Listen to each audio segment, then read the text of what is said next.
Good afternoon, my brothers and sisters. It is my privilege and honor to be able to address you today in Wednesday's Hot Bread. I want to get right into it. I want to talk about two concepts that were used when we were in school. I know it's been some time. At least it's been some time for me to sit in the classroom. And some of you are in the same boat. It's been quite a while. But we're going to talk about two concepts that were in school. One is an English concept called the understood you. And the other one is a math concept. It's called the conditional statement, or if-then conditional statement. What in the world does that have to do with the scripture today? Well, we're going to tie it in real quick for you. Proverbs, the 3rd chapter, verses 5 and 6 says, "Trust in the Lord with all your heart, and lean not into your own understanding. In all your ways acknowledge him, and he shall direct your paths." The understood you. The concept is that the subject is not directly addressed, but it's understood that he is talking to you. Solomon used that writing style in this passage. He says, trust in the Lord, but it's understood that he is talking to you. You trust in the Lord with all your heart. So he gives 3 commands here I want to share with you real quickly. The first one is for you to trust in the Lord with all that heart. There are so many things that we trust in that we don't even give a thought to. We don't think about the bridge that we drive over. We trust that it's going to hold our car as we drive over it.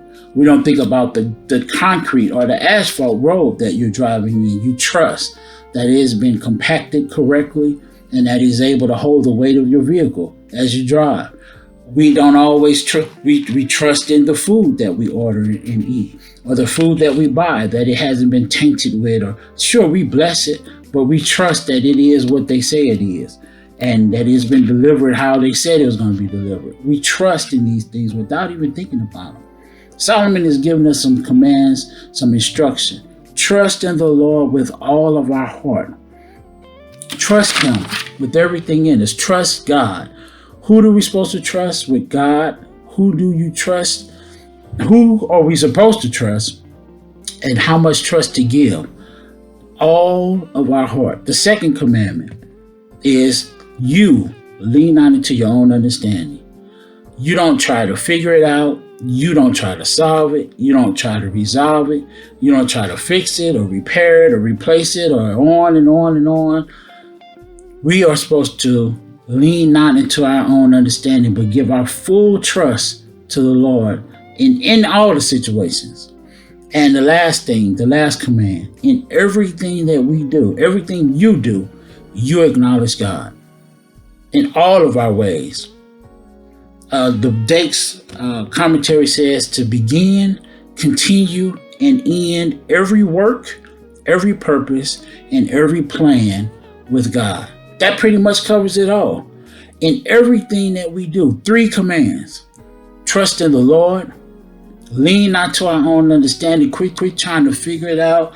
Don't be Googling it, trying to get an answer. Because Google is not God. Google does not know everything.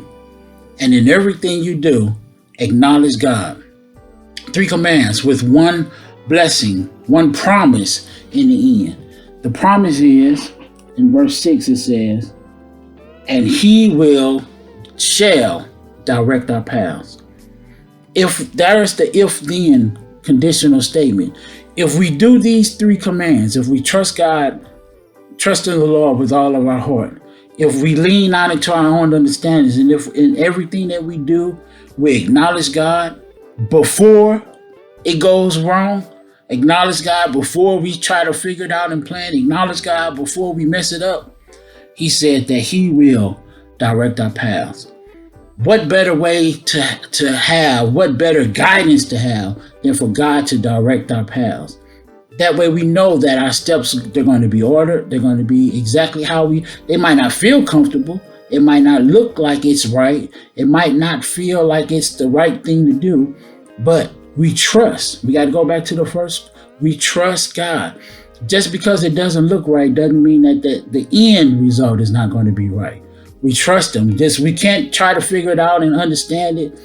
We have to trust God. And it says, in our trusting him, he will direct our paths. He's the best GPS available. That there is never a misturn or never a misdirection. God is the best global positioning system that there is. He will direct our paths. Brothers and sisters, as you can go on throughout this day and throughout this week, know that in those 3 commands, that there is a blessing at the end. There is a promise attached to these 3 commands.